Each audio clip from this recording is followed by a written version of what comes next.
January 15, 1919, Boston's North End. An ordinary Wednesday lunch hour is about to become the deadliest few minutes in the city's peacetime history. A steel tank the size of a city block splits open with a sound witnesses described as a cannon shot. 2.5 million gallons of molasses, dark, thick, unstoppable, surge through the streets in a wave 15 feet high, moving at 35 miles per hour. Faster than a sprinting man, faster than fear. It swallows buildings, buries horses, pins firefighters to walls, and kills 21 people before the city even knows what has happened. This is not a metaphor, this is not a myth, this happened. And almost no one today knows the full story of why. To understand the Boston Molasses Flood, you have to understand the America that made it possible. In the years leading up to January 1919, the United States was undergoing a profound transformation, pulled in two directions at once. On one side, the industrial machine was running at full roar.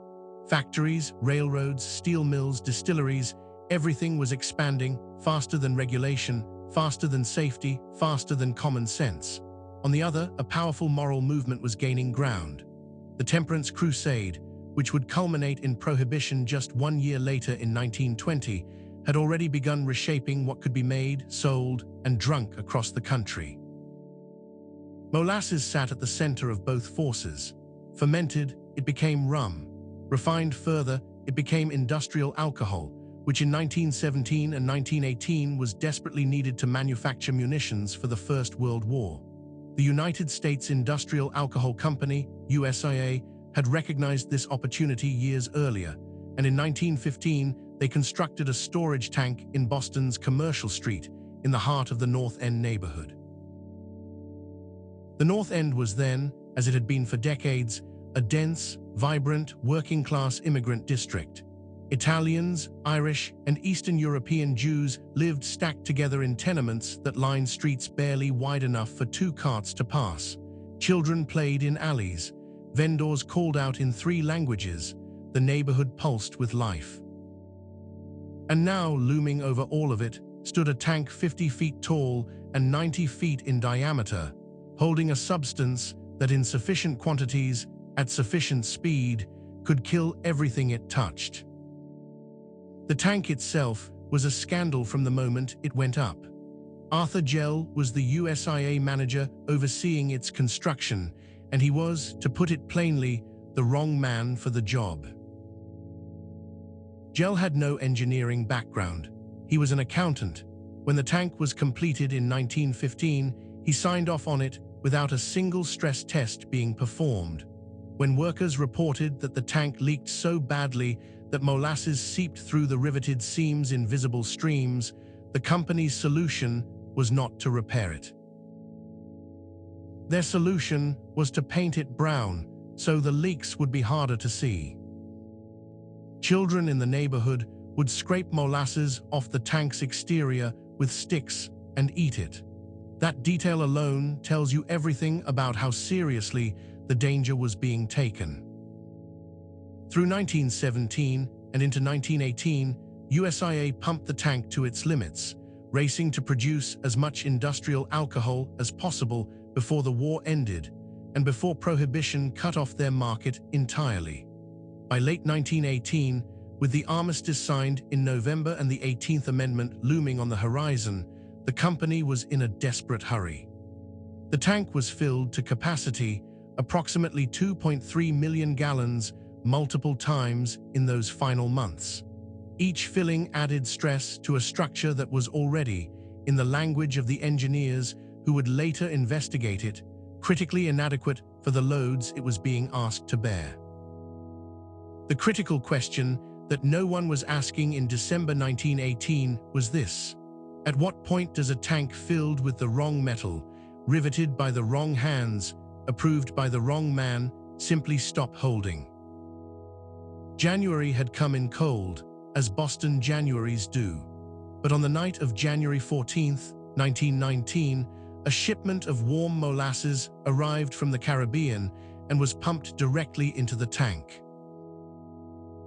The effect of introducing warm liquid into a cold vessel created pressure differentials that the tank's already compromised structure could not manage.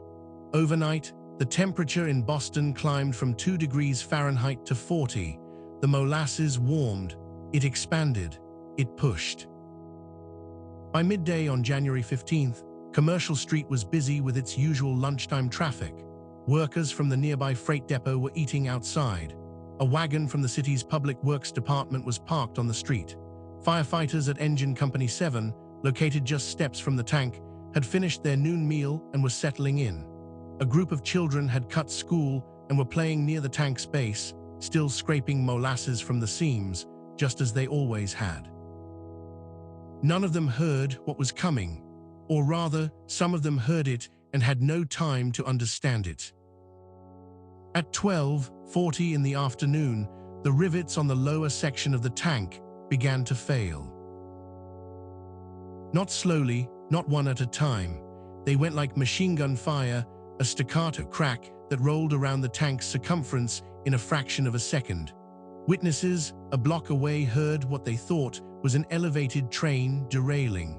Witnesses closer heard something they could not name at all. Then the tank opened. The wave did not flow.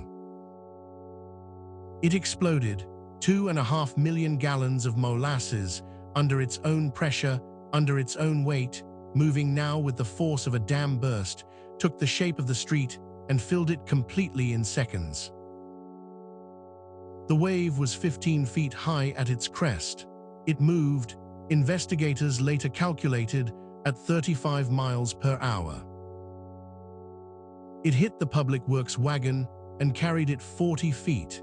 It struck Engine Company 7 and tore the firehouse from its foundation, trapping firefighters inside the collapsing structure. It found the children near the base. Pascual Ian Tosca, he was 10 years old. Maria Di Stasio, she was 10 years old. They were among those who could not outrun it, who could not fight it, who disappeared beneath it before anyone on the street had time to turn and run. Molasses is not water. That is the thing people do not understand until they read the accounts. Water displaces, water yields. Molasses at cold temperatures behaves more like concrete. Survivors described being unable to breathe, unable to move, unable to call for help, because the moment they opened their mouths, the substance filled them.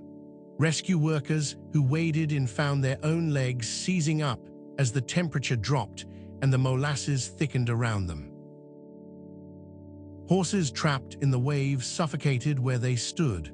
Buildings that had stood for decades crumbled under its weight. An entire section of the elevated railway structure buckled. For 4 desperate hours, rescue workers, sailors from a nearby naval station among them, pulled people from the wreckage by feel, digging with their bare hands through something that resisted every movement. 21 people died. 150 were injured. Some of the dead were not recovered for days. The wave had passed in 90 seconds. The dying took much longer. What followed was not just a cleanup, it was a reckoning. The city of Boston and the families of the victims filed suit against the United States Industrial Alcohol Company. USIA's first response was not remorse, it was deflection. Company lawyers immediately blamed anarchists, claiming that a bomb planted by Italian radicals in the North End had caused the explosion. It was a shameless accusation, aimed at a community already being persecuted in the first Red Scare. It did not hold. A 6-year legal process began, overseen by a court-appointed auditor named Hugh Ogden. He reviewed 20,000 pages of testimony. He inspected the wreckage.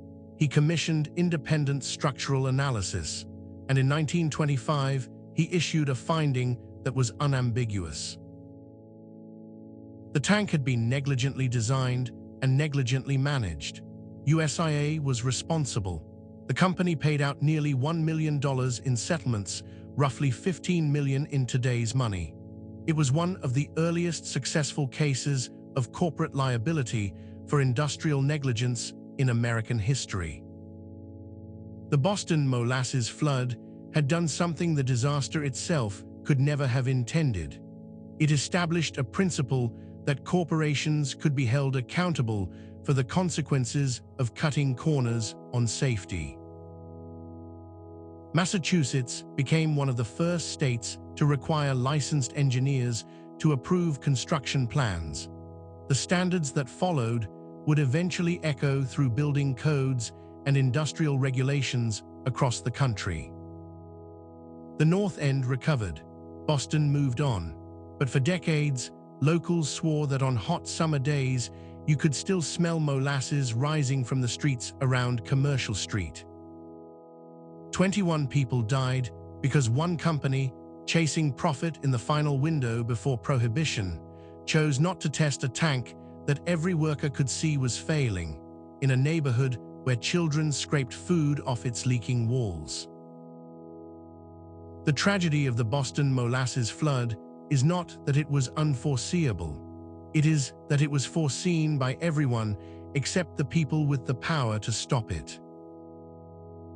If you found this story remarkable, subscribe. We uncover forgotten history every week.